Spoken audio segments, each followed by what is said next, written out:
Hanging out here with somebody new. You know me, I'm trying to meet lots of people from the racing world. Doug Reaume, the name probably sounds pretty familiar if you're a fan of Oswego Speedway. He actually started going to the track in 2000 working with John Miller on a Superstock.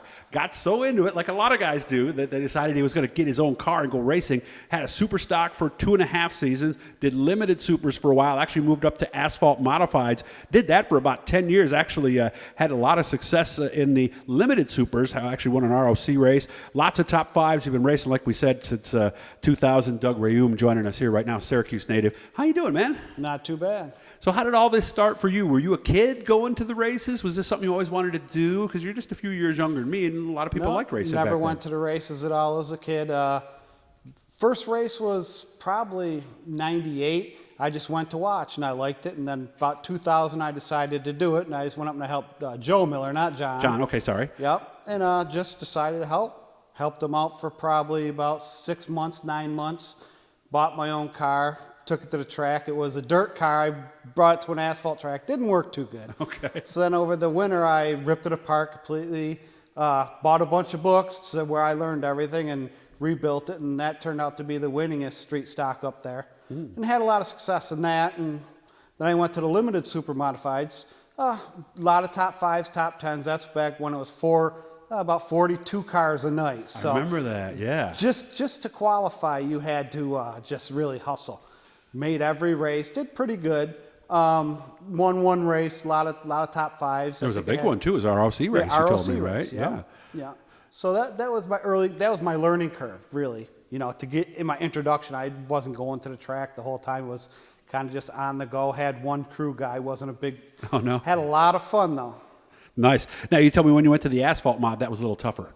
Oh yeah, well I didn't really know nothing. I mean, the limiteds and super modifieds are so much different than the asphalt modifieds, and not really the cars, but just the way people run their programs. Oswego, it's kind of like monkey see, monkey do, where you get into the asphalt modifieds, and it's just you're running against the Leedys and the Hirschmans who have their fathers bringing the sons. Yeah. And I once told Mike Leedy, I said, the first car you sat in was capable of winning. I said, I'll let you know when I sit in a car that's capable of winning. Okay. So my first 5 years was just learning what not to do.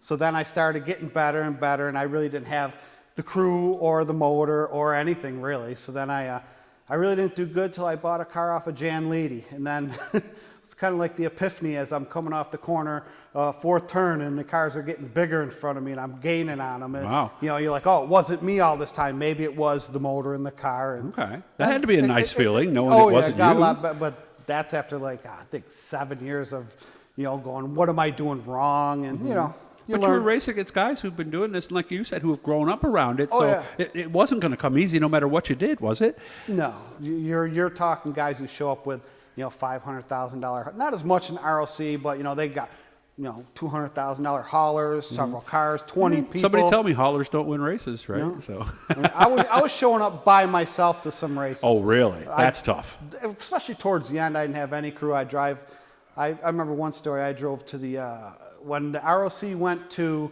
Chemung, we showed up with a 14-year-old car. I just turned 50. Wow. I had one crew guy. I had Brian Sobas show up, who's a super driver. I had Chris Mine, who's an old SBS driver. And we had to do a 4-tire change. We had to grab the kid selling programs. No kidding. And we went from the back, and we were actually running 5th with about 20 laps to go. And Mike Leedy passed me for a top 5. So I finished 6th, but I mean, what we were running against, it felt like a win. That's exactly where I was going to go, because a lot of people think, if they run a 3-division show, there's only 3 people that are happy at the end of the night. Here you are in a situation like that, like you said, using somebody selling programs on your pit crew. Yeah. That had to feel great to accomplish that, and make one of the bigger names in the business have to pass you late to get a top 5. Yeah. Well, the year before was the last race at Oswego, and I always, even though I raced Oswego, I always struggled.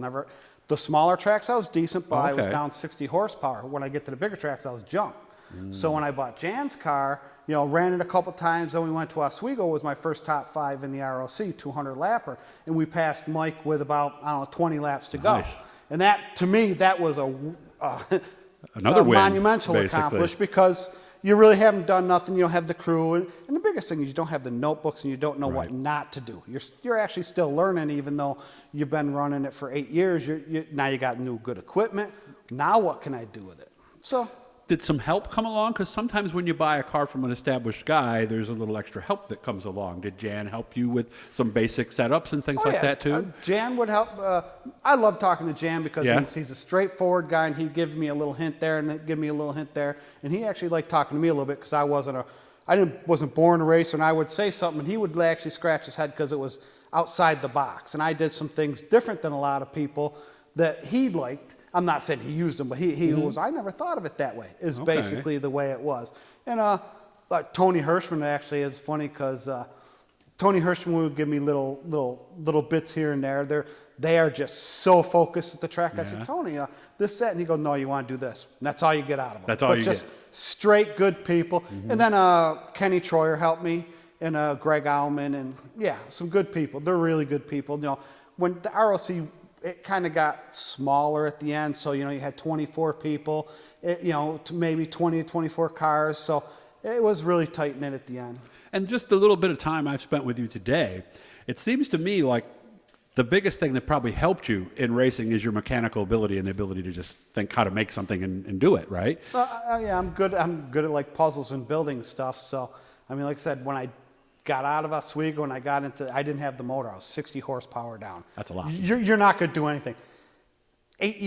7 years I was driving like that, trying to make it work, and then finally I said, screw it, got to buy the motor. Yeah. And it's funny because I had Mikey Barnes say something to me the other day. He goes, yeah, I remember when you got that new car. He's like, oh my God, look at him go. They all think it's you. They think you're not capable. Right. But then all of a sudden you get, without the equipment, you can't do anything. And that's across the board, no matter what form of racing you're doing. Even if you're going to run a 4-cylinder over at Brewerton or something, you better have good equipment. You better know what you're doing, or you're going to look like a fool.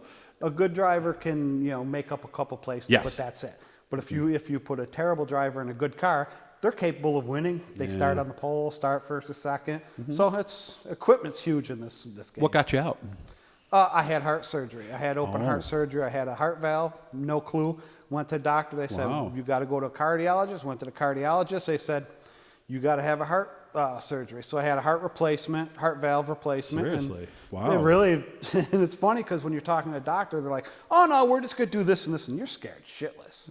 And then all of a sudden they go, you're done. And they're like, okay, bye. We'll see you in 6 months. And you're like, okay. Then you go back to 6 months and you're like, yeah, you're fine. And then you start talking to people and you find out like celebrities and different people who have it. And out of all the stuff you can have, if you have a small problem with your heart, it's one of the things they can work, it's worked the most with, I guess. And you're feeling good today? Oh, I feel great. I outwork 18-year-olds every day. Well, we're going to be talking to Doug more because we got some other things we're going to be doing here down the road. But I've met him obviously through Facebook first, and we chatted a lot. And today's the first time we've actually met. So good to meet you. I wish you all the best. And like we said, we're going to do some more stuff with Doug down the road that you're going to really like. Hit the blue E down there, subscribe, share, support if you can. And we'll be back out here to see you again here soon, Doug. Thanks for your time today. Thanks.